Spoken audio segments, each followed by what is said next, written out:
So how's the situation there where you are? Because the fire is really close to your house, right? Yeah, it's very close and it's like hell is there. We have witnessed the hell in California right now, and the situation is very worse. All the houses are, totally destroyed, and most of the people like are crying and they are like looking for the shelter here. But the government is still, the firefighters are working really hard to control the situation, but is uncontrollable because the windy weather is, So the so there. the so the wind is actually like fueling the fire. It's not letting it stop. Yeah, this is the main reason. It's like maybe it will be continue for 48 hours. So how's your electric and water? Is it going on still? Yeah, in some areas they are out of like electricity and water. Still there are no, mineral water bottles in the stores. Uh-huh. They said that we're gonna be like have shortage of water, so everybody's going to and trying to save the water like this. Hmm. So I went yesterday on Costco. Costco is the biggest store here in America. Everybody knows about that. But there was no water when we went there to grab it. Like there was nothing. Subhanallah. So how? I'm sure your parents are like worried at home in Pakistan. Yeah, they are very worried. They are, keep calling me and saying like make pray, do a istighfar, and like you should, do sajda every time and ask help to Allah. So you should go on the road and do a sajda while the fire is coming, and you're supposed to I was look, like, keep your head up and look around, not do sajda. yeah, they are far behind from the reality, They think they if anything is coming towards them instead of, you know, do your instead a reaction or realize the situation, you do sajda. Of course, I believe in such thing. Allah is there and everything is happening because Allah is there and Allah knows better what is going to be happen in future and why all these things are happen. Nobody knows, But we can only ask help to Allah. We can seek astaghfar or maghfirat, but it's what I feel that it's about the body posture. If you do sajda like that, what do you mean? Sajda means that you are submitting yourself. Submitting means what? That you obey Allah. It's not about the body posture. What people think that if you do sajda, then my mother said that of course Allah Ta'ala will listen you when you will do sajda. Then you will go in sajda.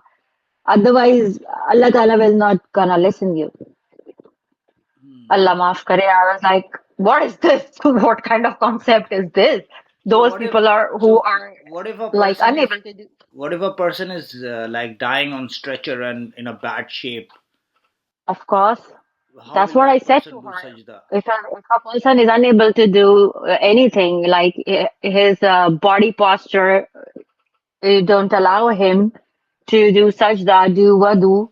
So what do you think? That Allah Ta'ala is not gonna listen to that person who is suffering badly in any disease or something, in any pain.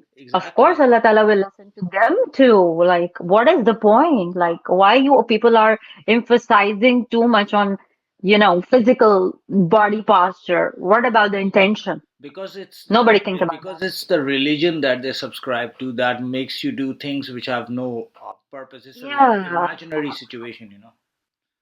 I was Yeah, thinking, they are still in a I bubble. I must say that they can't think out of that bubble where they are living because they have been taught and they have been trained in this way. Say if you guys have any kind of bad situation or something, it means that you have done something wrong. So Allah Ta'ala is like giving azab and something. Of course, maybe it could be, but these things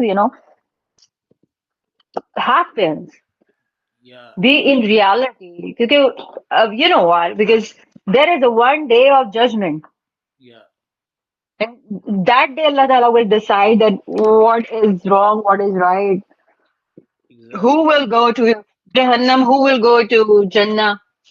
Jannah is not for Muslims only. I don't think so. I don't know. They say that only Muslim will go to Jannah. You never know. You'll see, Elon Musk in Jannah. You never know. Come on, that's highly unlikely. The other day I was thinking, what about like a person who's a very good person and definitely is like a good person who deserves Jannah, right? And he is just Yeah. like, just death just suddenly comes and he doesn't even get the time to recite the kalma. So what? Won't he go to a good place? He will. This is all Yeah, just this made is up their in belief their. that if a person who is nearly to die or if he recites Kalma, he will go to Jannah. Like whatever he did in his past, whatever wrong he did in his, whole life, and right after he is dying and he thinks, oh, Allah is there, so I have to recite the Kalma, I'll go to Jannah like this. So I don't believe in such things. It's totally like unfair. Those who like doing everything perfectly in their lives and they didn't suddenly if they die like if they don't get chance to recite kalma, so what? Exactly. And even this kalma is all made up stuff, man. The kalma, they say Of that the course they kalma is man-made like, things. they translate it like there's no God but Allah and Muhammad is the messenger. Yeah, but there's no and in the kalma that they've made.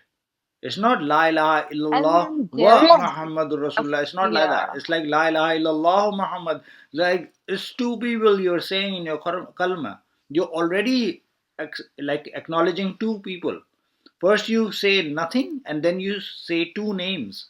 So how is that monotheism? That's all rubbish. yeah, how it is possible that Allah Ta'ala like on the first part of the kalma. On the first part of Kalma, Allah Ta'ala, there is Allah's name, and the second part of Kalma, there is a Muhammad Yeah, name. yeah. So, like, But there's no va. there You are a know, lot of in prophets. Arabic, when you have wow, that means it's an and, right? But there's no and over there. Yeah, There's no over and. there, right? Yeah, and but they keep telling everybody and, but no, there's no and. So Yeah. basically, it's all There rubbish. is no, and even we used to, yeah, our teacher used to teach us when we were kids. So they're like, and and Akhri Nabi hai, the prophet is the last Yeah, Paighambar. yeah, yeah, So there is no such words. When I like, when I started my bachelor, so I met, Shia people, Qadiani people, yeah, Barelvi. There were all kind of communities, So we used to discuss things. But of course, I have been raised in, in a Barelvi a typical railway mahal and all that. yeah, So, of course, I had in my mind that if I'm eating with them, if I'm sharing something with them, so I am wajibul qatl because I am, studying and talking. And in my group, there is a Qadiani. So, like most of my friends used to say that, oh, we're gonna, kill you after bachelor's, but we'll be, we'll be finished our degree. Soon we're gonna kill you. They always, threaten that person right, who was Kadyani. So he once told me that you guys say that there is a translation that Prophet Muhammad sallallahu alaihi wasallam yeah, is the last prophet of Allah. That is the translation of Kalma, right? But he told me if you recite Kalma in Arabic, there is no such word like last. yeah, It did not mention. You guys added the word akhiri. yeah, So exactly. that's why we don't believe because we never know. Recently, I discussed this thing with him, so he was like, "Oh, we never know that Allah Ta'ala gonna send last Pegamber or Nabi or something. We don't know it. So there is a conflict that you guys like say that he is the last prophet, Yeah, and we don't believe in that. So that's why we they call us kafir and Ahmadi, and that's why according to Pakistani law, we are not like allowed to work legally there. yeah, That's why I was threatened. Even, of course, we were in that state of mind that they are not good, they are Muslim. So everybody in university used to treat him like that. like that. But when we are here, Hmm. and he's also in abroad, and I am in USA. Your voice is So, cutting. and I have, studied different things here. I have tried to open my mind here Yeah, after meeting you, and then he told me something. So I was patiently listening because now I realize that everybody can have their own opinions. Like, of course, how can we force him to follow this translation or this Maulavi or this firqa? exactly. True. But anyways, making sects is like, Allah's told us already that there's no sects or anything. This is it. So you take it or you leave it. You don't make excuses and add your own games in it. Yeah. Anyways, I'm gonna wish you all the best. May Allah protect you all over there, and I hope the fire.